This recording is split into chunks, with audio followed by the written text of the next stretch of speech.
In the wake of mounting tensions and unresolved traumas, Monday's episode of General Hospital peeled back the layers of fractured relationships, buried secrets, and emerging conspiracies with a force of other characters teetering on the edge of revelation and obstruction.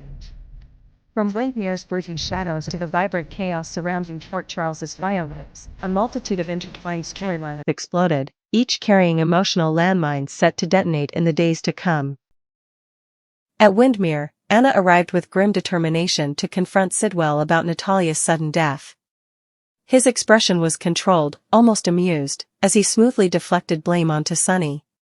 He swore innocence while casting doubt elsewhere, a strategy that might have seemed transparent if not for the fragile veneer of truth he clung to. Anna, however, remained focused and pragmatic, aware that lies often wear the skin of sincerity. She secured the autopsy report and walked away with a flicker of unease in her eyes, an unspoken acknowledgement that justice would not be simple. Back at General Hospital, Marco stood rooted in disbelief as Anna handed him the autopsy findings. The report confirmed what he feared and yet refused to accept: Natalia's death had resulted from a lethal mix of drugs and alcohol. Though not classified as murder, the implications left Marco shaken. His mind churned with grief, doubt, and vengeance. He clutched the paper, his knuckles white, and quietly promised himself that someone would pay, if not by law, then by blood. Meanwhile, Sonny, freshly released from PCPD custody, shared an emotional moment with Laura.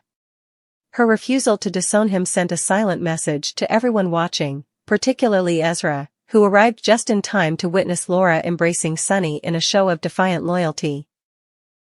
He recorded the scene, hoping for leverage, only to be shut down by Laura and an officer who deemed his recording unlawful.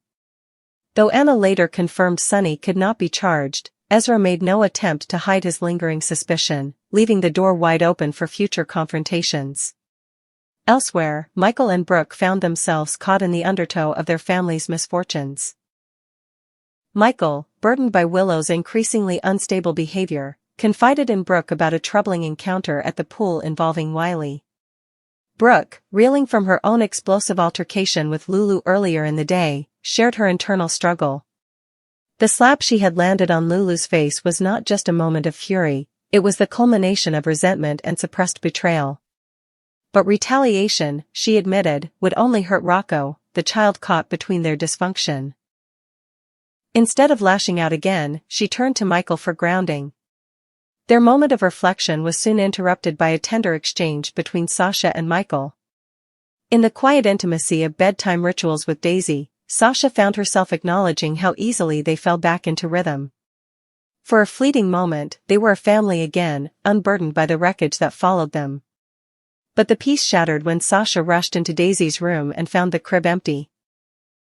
Panic consumed her as she screamed for help, unaware that this single moment would spiral into another crisis none of them were prepared for. At the Quartermain estate, Brooke's past came full circle in her conversation with Cody.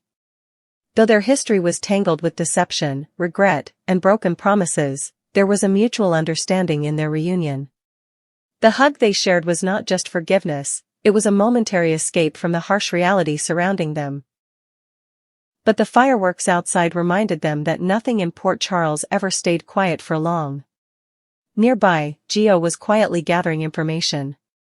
His brief exchange with Carly revealed the young man's internal conflict about Sonny.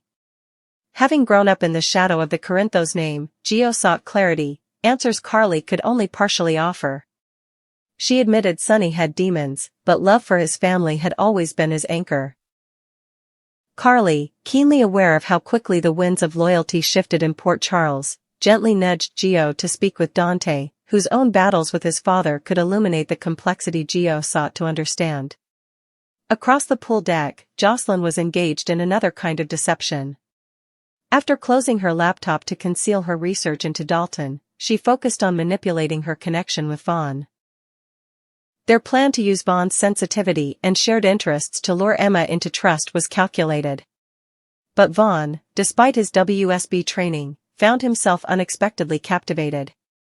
Emma, sharp and idealistic, was not easily fooled.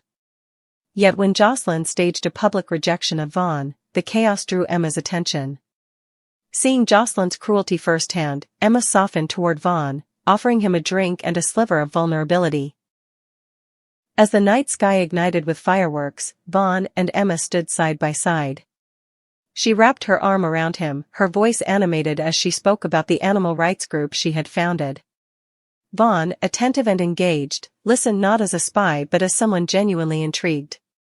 From across the pool, Jocelyn watched, uncertain if their plan was working, or if it had gone too far. The lines between manipulation and connection were beginning to blur. Back at Lulu's house, the emotional reckoning came to a head. Lulu sat Rocco down with Dante beside her. The boy, haunted by rumors and accidental discoveries, voiced the question that had tormented him for weeks: was Britt his mother? Lulu, shaken but resolute, explained the truth with aching precision. Yes, Britt had stolen their embryo. Yes, there had been deception. But genetically, biologically, emotionally, Rocco was their son. He was planned. He was wanted. He was loved. Still, the scars left by such betrayal could not be erased by reassurances. Rocco, brave and devastated, told them about the folder he had found, one that held 2 birth certificates bearing his name. Lulu's heart dropped as she realized that someone had been preparing to rewrite her son's story, to erase her from his identity. But before she could dig deeper, she collapsed, her body seizing under the weight of suppressed trauma and fatigue.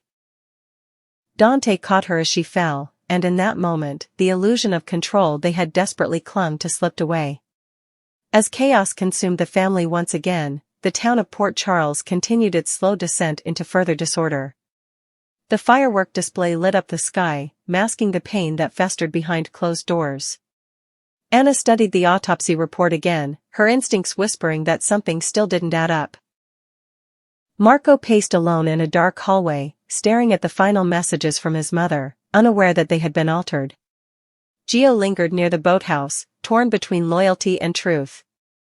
Brooke stood on the edge of retribution, Sasha was moments away from breaking down, and Jocelyn had just started a chain of manipulation she might not be able to stop. And somewhere in the shadows, Sidwell watched it all unfold. Not because he cared, but because he planned to use every fracture, every betrayal, every buried secret, as a weapon. The storm had only just begun.